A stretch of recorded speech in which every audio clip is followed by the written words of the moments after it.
Savitri. Book 2. The Book of the Traveler of the Worlds. Canto 3. The Glory and the Fall of Life. Page 127. Second line. Ideas were luminous comrades of the soul.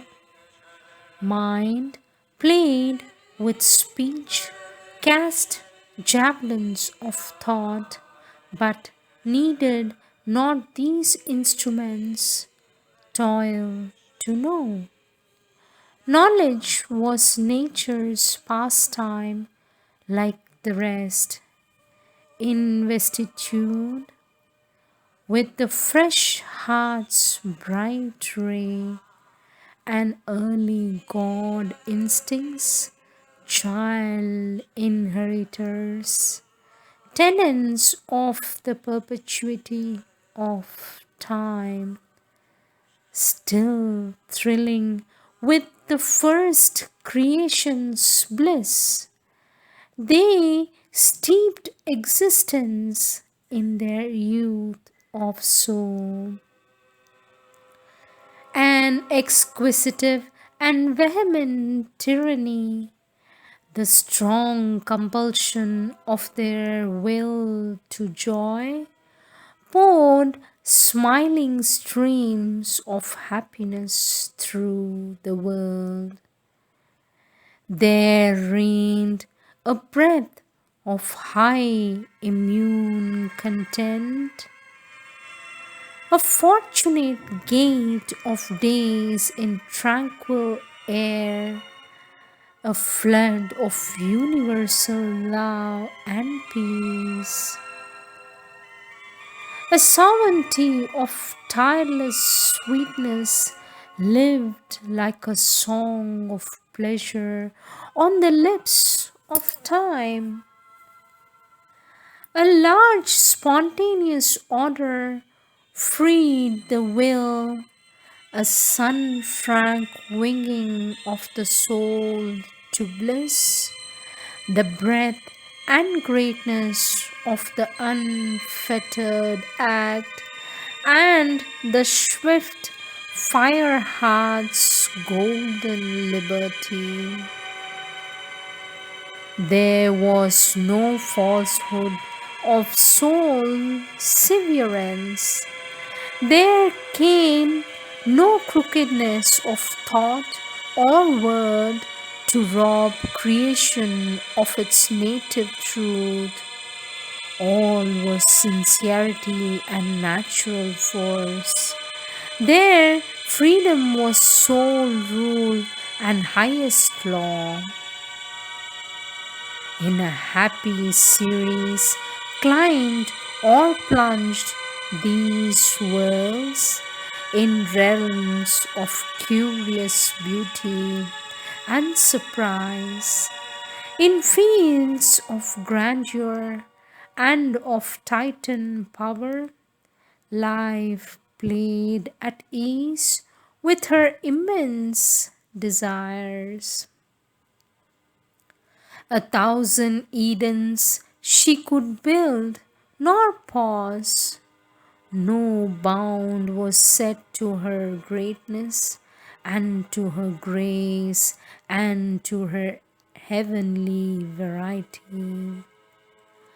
Awake with a cry and stir of numberless souls, arisen from the breast of some deep infinite, smiling like a newborn child at love and hope, in her nature housing the immortal's power, in her bosom bearing the eternal will. No guide she needed but her luminous heart, no fall debase the Godhead of her steps, No alien night had come to blind her eyes. There was no use for grudging ring or fence. Each act was a perfection and a joy. Abandoned to her rapid fancy's moods and the rich colored rite of her mind, initiate of divine and mighty dreams, magician builder of unnumbered forms, exploring the measures of the rhythms of God. At will, she wove her wizard wonder dance, a Dionysian goddess of delight, a backend of creative ecstasy. This world of bliss he saw and felt its call, but found no way to enter into its joy. Across the conscious gulf there was no bridge. A darker air encircled still his soul, tied to an image of unquiet life. In spite of yearning mind and longing sense, to a sad thought by grey experience formed and a vision dimmed by care and sorrow and sleep, all this seemed only a bright desirable dream conceived in a longing distance by the heart of one who walks in the shadow of earth pain, although he once had felt the eternal's clasp. Too near to suffering worlds his nature lived, and where he stood were entrances of night. Hardly too close, beset by the world's care, can the dense mould in which we have been made return sheer joy to joy, pure light to light, for its tormented will to think and live first to a mingled pain and pleasure woke, and still it keeps the habit of its birth.